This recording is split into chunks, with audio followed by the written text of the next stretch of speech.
Davanti al pubblico delle grandi occasioni, con quasi 1000 spettatori sugli spalti ed una nutrita rappresentanza di tifosi arrivati da Aragona, l'Alcamo 1928, secondo in classifica, firma l'impresa e batte 2-0 la capolista Aragona, fino ad oggi mai sconfitta in campionato. Una vittoria pesante, arrivata al termine di una gara intensa e combattuta, che l'Alcamo ha saputo interpretare con personalità, ritmo e grande organizzazione di gioco. I bianconeri partono forte e tengono il campo con autorità. La prima occasione arriva già al secondo minuto, quando Marchese, con un tiro dal limite dell'area, impegna il numero 1 agrigentino Priolo, che devia in angolo. All'11° minuto, gol annullato per fuorigioco sempre al bomber alcamese Marchese, che di testa aveva trovato l'angolino imprendibile per Priolo. La prima occasione degli ospiti arriva al 21° minuto, leggerezza difensiva di Filì con il numero 8 agrigentino Iatta che anticipa il riccobono e lascia partire un destro secco che sfiora il palo alla destra di Misseri. A 4 minuti dal termine del primo tempo il gol del vantaggio per l'Alcamo.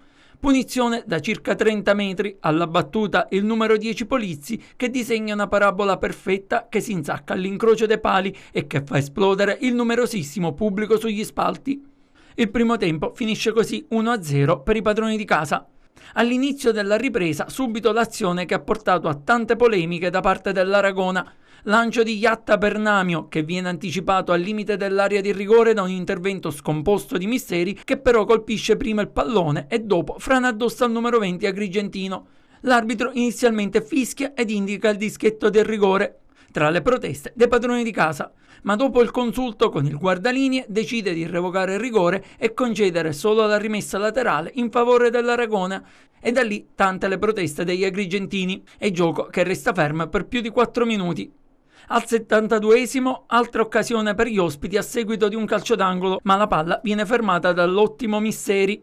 Al 78° arriva il raddoppio dell'Alcamo. Il nuovo acquisto bianconero rosone lancia Marchese che in velocità brucia il numero 3 Sanè e trafigge Priolo. Un gol che manda in visibilio tutto lo stadio. Fumogeni e festa infatti sugli spalti da parte dei tifosi bianconeri.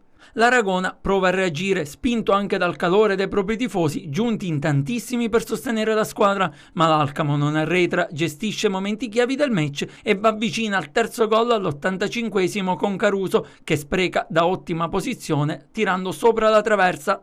Al triplice fischio e festa grande sugli spalti ed in campo, una vittoria che vale molto di più dei 3 punti perché interrompe l'imbattibilità dell'Aragona e rilancia con forza le ambizioni dell'Alcamo che manda un segnale chiaro al campionato. Lo stadio applaude, la classifica si accorcia e il campionato adesso è più aperto che mai. Oggi non siamo stati brillanti come al solito, abbiamo sbagliato tanto tecnicamente, l'Alcamo ci ha messo più voglia. Secondo me ha meritato la vittoria.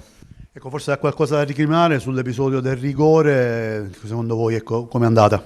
Ma no, se mi metto a recriminare sugli errori degli arbitri creerei un alibi alla squadra. Io alibi non ne voglio trovare, sbagliamo noi, e sbagliamo i gol, sbagliamo a fare formazione, è giusto che sbagli anche l'arbitro. Complimenti, perché ho visto una squadra organizzata, ovviamente è la prima della classe, con una società anche importante, quindi faccio i complimenti a loro, ma i complimenti sinceri sono quelli proprio alla squadra, alla città di Alcamo che anche oggi si è fatta trovare pronta, alla società, quindi ci godiamo questo momento, ma bravi veramente tutti. L'unica cosa che dobbiamo fare è da martedì cominciamo a lavorare come abbiamo sempre fatto.